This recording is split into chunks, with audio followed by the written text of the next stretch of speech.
Right now, somewhere in the world, someone is staring at something they can't explain. A light in the sky that shouldn't be there. A shadow that moved on its own. A coincidence too perfect to be random. Their brain is doing what all human brains do.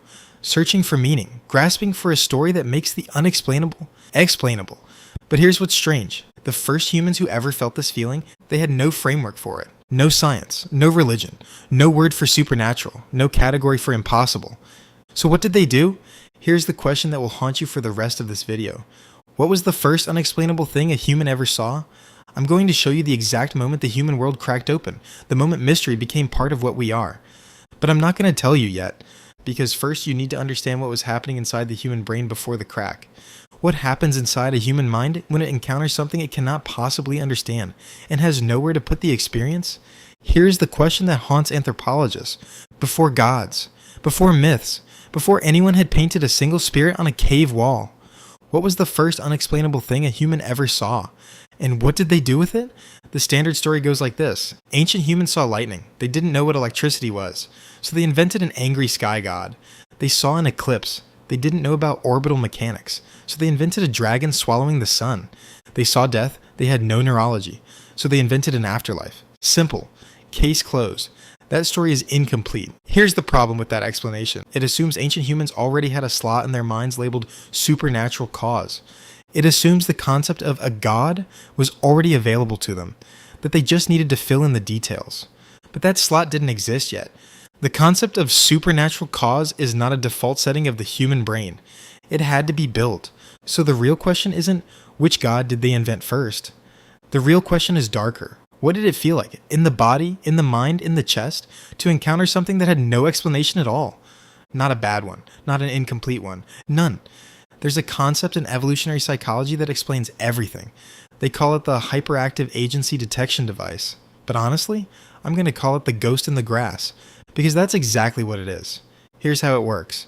You're walking through tall grass, the grass rustles. Your brain has two options. Option 1, it's the wind. Move on. Option 2, it's a predator.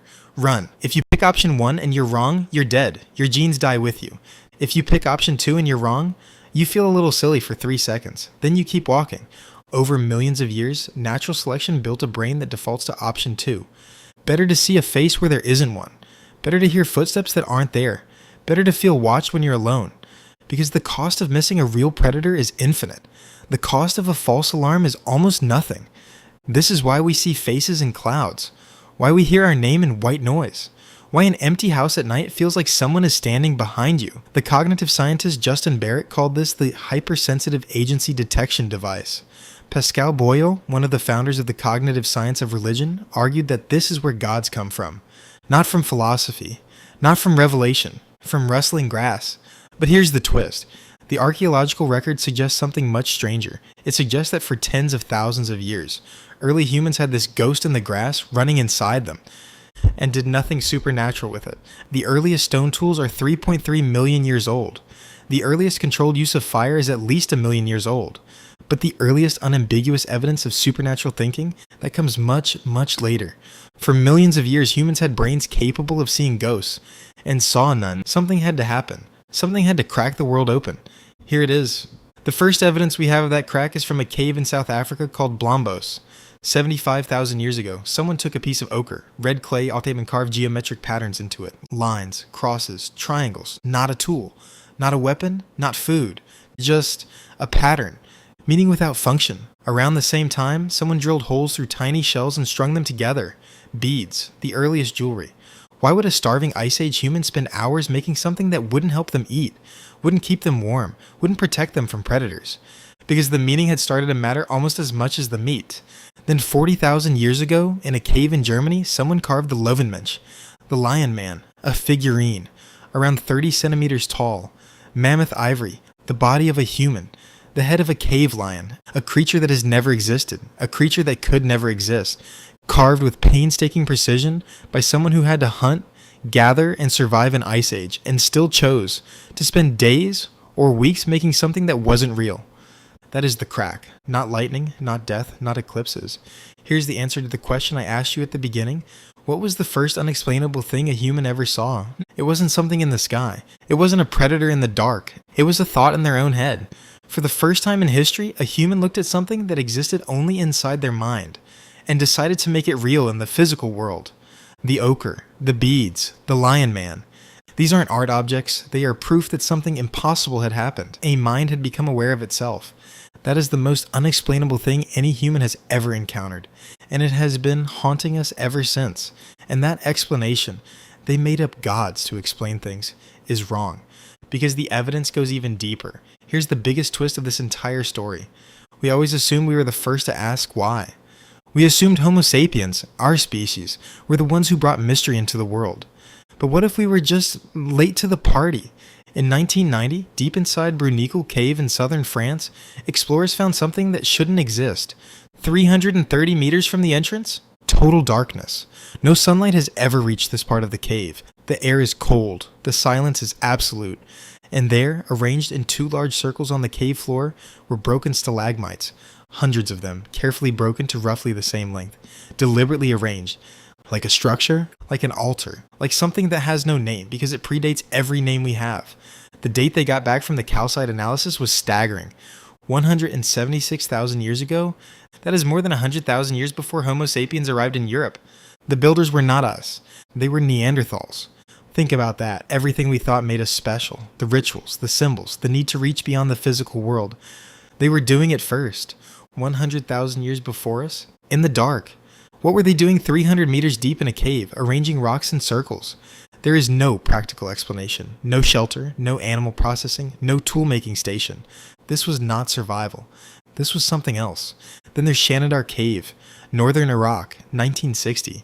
Ralph Selecki's team found the skeleton of a Neanderthal man. He had died approximately 60,000 years ago. The soil around the skeleton was different from the surrounding cave floor. Pollen analysis revealed something extraordinary. The body had been placed on a bed of flowers. Yarrow, cornflower, St. Barnaby's thistle, grape hyacinth. Not random vegetation blown in by wind. Deliberately gathered, deliberately arranged. Someone buried that man. Someone collected flowers, medicinal flowers, aromatic flowers, flowers that don't grow inside caves, and placed them around and beneath his body. Someone performed a ritual. Here's the question that keeps me up at night. Did that Neanderthal who buried his dead with flowers have a concept of an afterlife? Or did he just have a feeling, a heaviness in the chest, a wrongness in the silence, that demanded some kind of action, some kind of gesture, even if he couldn't have told you what it meant? And if Neanderthals were doing this 176,000 years ago, 100,000 years before our species entered their territory, then the need to respond to the unexplainable is older than Homo sapiens. It's older than us. But the deeper question isn't what they did. It's what it did to them. Rudolf Otto had a word for it. Carl Jung called it the most important word psychology had ever borrowed from theology. The Numinous. Not just mysterious, not just unexplained. The Numinous is that terrifyingly beautiful feeling of being small in front of something enormous. The feeling that the universe just looked directly at you. It's an experience so powerful, so outside ordinary reality, that it doesn't just confuse the mind, it reshapes it permanently. A numinous experience doesn't just leave you without answers, it leaves you a different person than you were before it happened. And Jung's argument, his deepest, most radical argument, is that our ancestors had these experiences constantly, not occasionally, constantly. And those experiences did not just create religion, they created the structure of the human mind. Let me say that again. When the first humans saw lightning split a tree in half, on a savanna with no science, no meteorology, no explanation of any kind, the experience was not just scary, it was the numinous, that terrible, beautiful smallness. It carved something into the psyche. And over thousands of generations, those carvings became permanent. Jung called them archetypes. The Sky Father. Not a story about a god in the sky. A structure in your mind that expects the sky to be alive. The Great Mother. Not a myth about an earth goddess. A pattern in your unconscious that associates the ground beneath your feet with nurture, with danger, with the source of everything.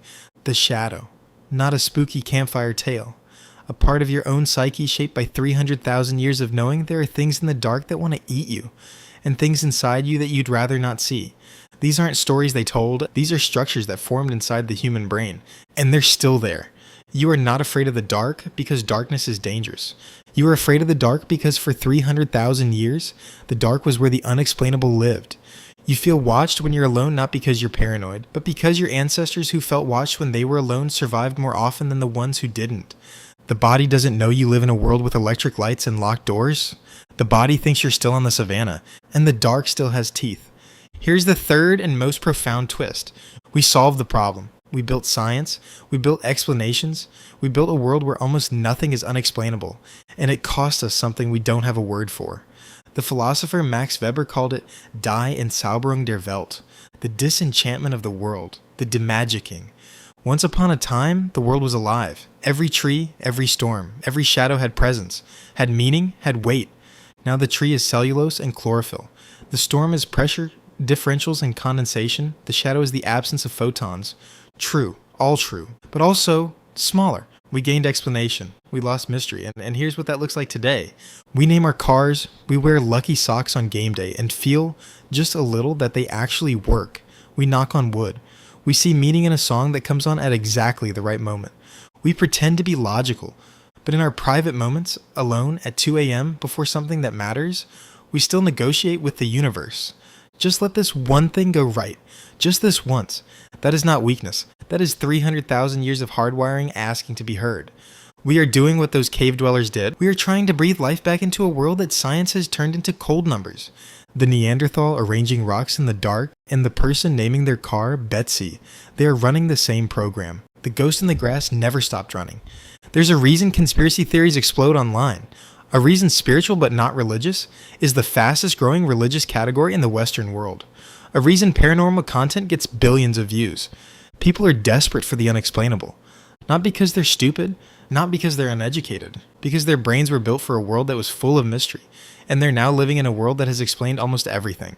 The psychologist Dashiell Keltner at UC Berkeley has spent decades studying awe. The feeling you get at the edge of the Grand Canyon, watching a total solar eclipse, hearing a symphony that makes your skin electric. His research found something remarkable. Experiencing awe doesn't just feel good. It reduces inflammation in the body. It increases prosocial behavior. People become more generous, more cooperative, more connected. It literally changes your biology. Ancient humans didn't just want the unexplainable, their bodies needed it. We still do. The God-shaped hole that people talk about, it's not theological. It's neurological, and it's 300,000 years old. So here's where we are. We have mapped the genome, photographed black holes, split the atom, landed on a comet. We can explain almost everything. And yet, when someone we love dies, explanation fails. When we fall in love, explanation fails. When we wake up from a dream that felt more real than the room we're sitting in, explanation fails. The cave is still inside us. There are layers of your mind that you did not personally build. They were built for you by ancestors whose names you will never know, in response to experiences you will never have. And when something unexplainable happens to you, a coincidence that's too perfect, a dream that predicts the future, a moment of sheer beauty that makes your chest ache, you are not starting from scratch. You are accessing a program that has been running for at least 176,000 years. The first human who saw lightning and thought something is there was not being foolish. They were not being primitive. They were doing the most human thing possible. They were trying to make the universe make sense. And they changed the architecture of the human mind in the process. Every time you feel watched when you're alone, every time you look at the stars and feel something you can't name, every time a coincidence makes you stop and say, what are the odds? You are not being irrational. You are experiencing a 300,000-year-old biological program designed to find meaning in a meaningless universe. The same program that made a Neanderthal carry flowers into a dark cave. The same program that made someone carve a lion man out of mammoth ivory. The same program that makes you look at the night sky and wonder even now. Even after everything we've explained, what's looking back, we still don't know why the universe does what it does. We just have better words for not knowing. Physics instead of gods. Neurology instead of spirits. Statistics instead of fate. But the feeling underneath the words hasn't changed in 300,000 years. And maybe that's the real story. Not that ancient humans invented gods to explain the unexplainable, but that the unexplainable invented something inside them. Something that's still there. Still searching. Still staring at the sky and wondering what's looking back. If you've ever felt that heaviness in your chest, the one that comes with a coincidence that felt like too much, or a moment of beauty that made you feel impossibly small, you aren't strange. You aren't alone. You're just hearing an echo from 300,000 years ago. Tell me your unexplainable story in the comments. Let's bring the mystery back together.